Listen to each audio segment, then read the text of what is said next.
Hey everyone, I'm Mike from theparkprodigy.com. I don't know if you guys can see where I am, but on today's video we are going to break down the 7 biggest mistakes when planning a Walt Disney World vacation, or really on your Walt Disney World vacation. I'm just breaking down, starting again with the basics. These are essentially the things you want to keep an eye out for as you plan your Walt Disney World trip. So if you are in the process of planning that Disney vacation, just be sure to stick around until the end of this video. As always, I'm very excited, so let's go get started.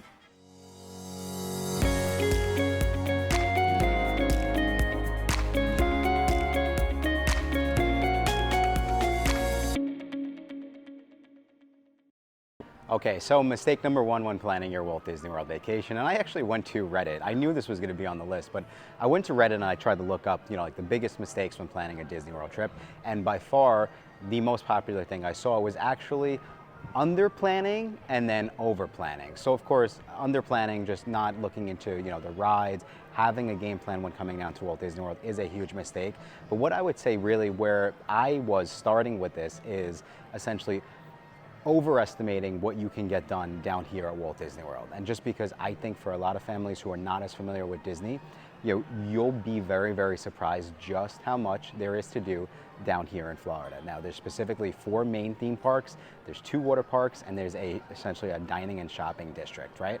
So you do have to be mindful of that, and that's where planning and coming up with exactly which rides you would like to go on is very, very important. But understanding that if you're only coming for, let's say, 3 or 4 days, it's going to be almost impossible to get absolutely everything done. That's just the hard reality of the situation. And the reason why that's important is because, of course, we want you to have an amazing time once you get down here, and you don't want to be, you don't want to have anxiety, you don't want to be frustrated, you don't want to just kind of be running around trying to get as much done as possible. Just understanding that coming down will allow you to relax, just realize that it is going to be a lot, and you'll be able to then really just enjoy yourself that much more. And the other thing I would say too, when it comes to, let's say, overestimating how much you can get done, I would say don't overestimate or underestimate how big Walt Disney World actually is. It's twice the size of Manhattan, and with that, of course, comes it does take a lot of time to get from, let's say, your hotel over to the park, so you do have to plan that into your days.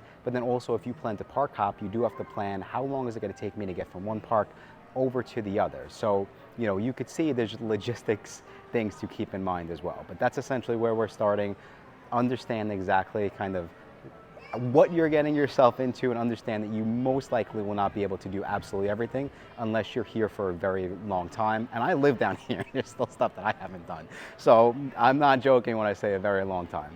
So another mistake when planning your Walt Disney World vacation could be that you don't know just how many hotel options you actually have at your disposal. Now, of course, Disney itself has over 30 Disney World hotels, and they come in all different ranges of budgets, room types, all that good stuff, right? So my personal favorites, we're going to start with the value resorts. It's going to be Pop Century from a value standpoint, Coronado Springs from a moderate standpoint, and then the Polynesian, Beach or Yacht Club, and of course my favorite is, one of my favorites is the Wilderness Lodge. But those are just some of the options. The other thing I would say too is, if you could see behind me, that is the walkway over to the Disney Boardwalk Resort area. 2 of my other favorite hotels are going to be the Disney Dolphin and the Disney Swan. Now, one of the things I love about those is that they're not official Disney hotels. Technically, they're Marriott, so you can use you can use vacation points or your credit card points to book those hotels. When me and my friends come down, well, now I live here, but when I still staycation, when my friends come down, those are the 2 hotels that I really love to enjoy the most, just because they're in like that moderate level, but they also come with a lot of the benefits to Disney After Hours, extra morning hours, so there's just so many benefits. But there's also the Bonnet Creek hotels here on Disney World property. So again, you have so many different options. You want to be familiar with them, and you'll see there's really something for every single family. All right, so another mistake when visiting Walt Disney World is not understanding that the schedules will change. Now, of course, this is important not only for park hours, but also for parades, fireworks, really specifically fireworks at night. The park hours, or essentially the firework times, will change. Now, that's important, especially if you're planning your trip a far time in the future. You might be looking on the Walt Disney World website, and you might see, that Disney's Happily Ever After firework parade in Magic Kingdom Park is at 8:30. At this point in time, but it could be later than that when you come to visit. So you want to just be mindful of that the park hours will change as you get closer to your trip. So you always want to be, on top of it and really be up to date on what's going on. Now, the other important thing to keep in mind too, when it comes to Magic Kingdom Park, is they do have 2 special event ticketed events, which is Mickey's Not So Scary Halloween Party and then Mickey's Very Merry Christmas Party. Why that's important, of course, if you'd like to go to those events, we definitely, you'll have had great times at both of them, celebrating Halloween and then Christmas. But also, if you're visiting Magic Kingdom that day, the park will be closing earlier and there will not be a fireworks show that night for regular park guests. So, as you can see, there's a lot of moving parts going on. There's also a Christmas, or there was a Christmas event over at Disney's Hollywood Studios. So you want to just be mindful of all the moving parts when it comes to park hours, show times, parade times, specifically fireworks times, because fireworks are some of my favorite things about Walt Disney World. So you want to make sure, if you want to see them, that you know exactly what time they're going to be going off. All right, so another mistake that guests might make when visiting Walt Disney World is not understanding all of the Enchanted extras, as they're called. So one of the most popular ones is, of course, going to be Bibbidi Bobbidi Boutique. So I had to practice 3 times before I said that, but that essentially is by far the most popular, and you do have to make the reservation 60 days in advance, and that will open up at 12 o'clock at night. But on top of that, there's also the firework boat shows that they'll have specifically around the Magic Kingdom Park, you know, in the 3 monorail hotels, and I believe there's also one in the back of Epcot at the Boardwalk hotels. So you do have to keep that in mind, but there's also a lot of other things, such as the building a droid. You can create your own lightsaber. Some of the things that I have personally done for my adults visiting Walt Disney World is they do have a tequila tasting that essentially right now is going on right behind me here in Mexico in Epcot. I've also done Savor the Savannah over at Animal Kingdom. All right, so mistake number 5 is not understanding how the dining works here in the parks. Now, there's a couple different kind of aspects that we're going to break down. First and foremost, it's very, very important to understand that specifically for sit-down dining, like restaurants like this one right behind me, the Sci-Fi Diner, which is very, very popular, guests do have to make their Disney dining reservations 60 days in advance. Now, a couple things about the 60 days. Essentially, reservations are typically released at 6 a.m. the morning of, you know, that 60-day mark.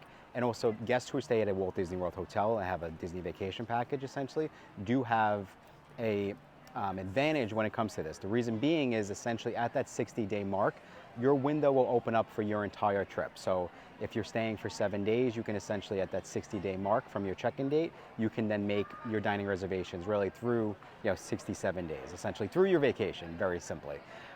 Why this is important is if you're staying off property, you can't do that. Even if you have, let's say, a 5-day ticket, if you're not staying at a Disney World hotel, you can only make your Disney dining reservations 1 day at a time, especially if you're making those hard to get reservations. What that means is that you do have to wake up essentially every morning at 6 a.m.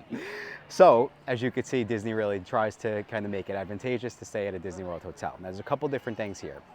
If you don't get your Disney dining reservation right away, don't give up. You can continue to look, and there's plenty of scrapers out there that will help you continue to check for dining, as you go kind of get closer to your trip. If anything pops up, you can go and grab it so you don't miss out at that on that restaurant. Another thing to keep in mind is not many folks know about this, but there's also essentially a kind of a walk-up where you can join a waiting list, but essentially it's not a walk-up, you have to do it on the app. So you can join a waiting list on the fly if there's availability throughout the day. So even, let's say here, if you're in the parks but you wanted to go to this restaurant right behind me, you can continue to check on the My Disney Experience app to see if something's coming up throughout the day.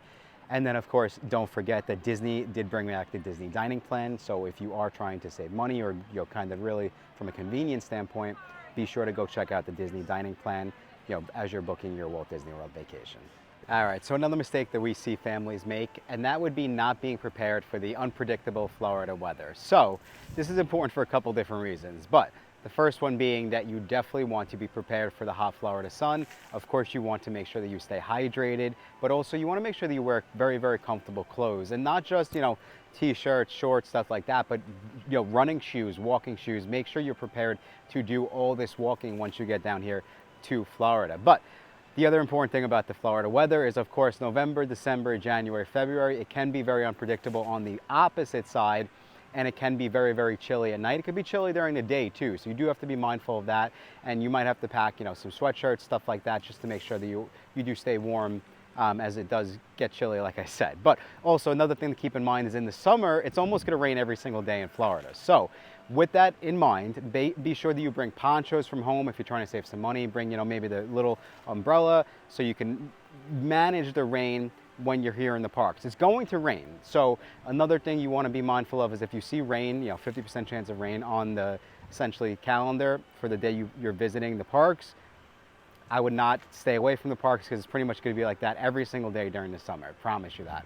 But just keep that in mind as you're packing, as you're preparing. The weather here can be very, very, it's intimidating. Honestly, you could probably see I'm sweating in this video. It's June as the time of the recording of this video. It's about 96 outside today. So I've been drinking a lot of water, but this is what comes with visiting Walt Disney World. You could still have a great time. All right, so oh man, there's a lot going on right now. So the number one mistake that I do see families make when planning their Disney World trip or coming down to Walt Disney World, and I would say not being familiar with the My Disney Experience app, specifically though taking it one step further, not being familiar enough with how Disney Genie Plus works or the individual lightning lanes. Now, one of the reasons why this is so important is just because so much of your Disney World vacation will be happening within that app at this point in time. Like it or not, unfortunately, this is the system that Disney has given us. And even if you don't struggling here with everything going on. Even if you don't plan to use any of the upgraded Disney Genie Plus or the individual lightning lanes, right, you're going to be spending a ton of time within the app. Now, again, when it comes to the Disney Genie specifically, a lot of families when they're planning their vacations, and I'm talking to you now, helping you plan, if you're planning to go to, let's say, Disney and Universal Orlando and you're getting that upgraded experience with the Universal Express Pass at Universal Orlando, you come to Disney and you're like, oh, that was really easy. Should be the exact same thing. It is completely different. Completely different. I'll try to get back. I don't think the droids are making noise anymore. It is completely different. It really is. There's so much more that goes into understanding how the Disney Genie works. It's not like the Express Pass at all. And essentially for this video, that's all I'm going to say. You really, really do need to go and do additional research to really understand how it works to get the most out of it. That is the most important thing to take away from this. And it also ties into the individual lightning lanes. It's kind of one and the same. But even now that we're talking through this, there's also some rides that have a virtual queue system where you can't go and just hop on the regular line. You have to join from the app and you have to try to get onto that virtual queue. So as you can see, there's a lot going on within the app. There's a lot of moving parts with the Disney Genie Plus, individual lightning lanes, virtual queues. Just be sure you go and you do additional research and you really truly understand how they work as you're coming in to your Disney vacation. But that is the list, everyone. That is essentially the 7 biggest mistakes that families might make when planning or on their Walt Disney World vacation. I really, really hope that you found this video helpful. I hope that you are as prepared as possible for your next Disney vacation. And if you are in the process of planning that Disney trip, like I said, and you do want more videos like this, just be sure to hit that subscribe button. And also, if you do want to go and check out our website, I do have a special promo code you can go use, and that promo code is going to be YouTube25, and it will save you $25 off some discounted Disney World tickets or a Disney World vacation package, whatever your heart desires. But I think that's all the time we have for today. Thank you guys again so much for checking out this video, and until next time, I will talk to you soon.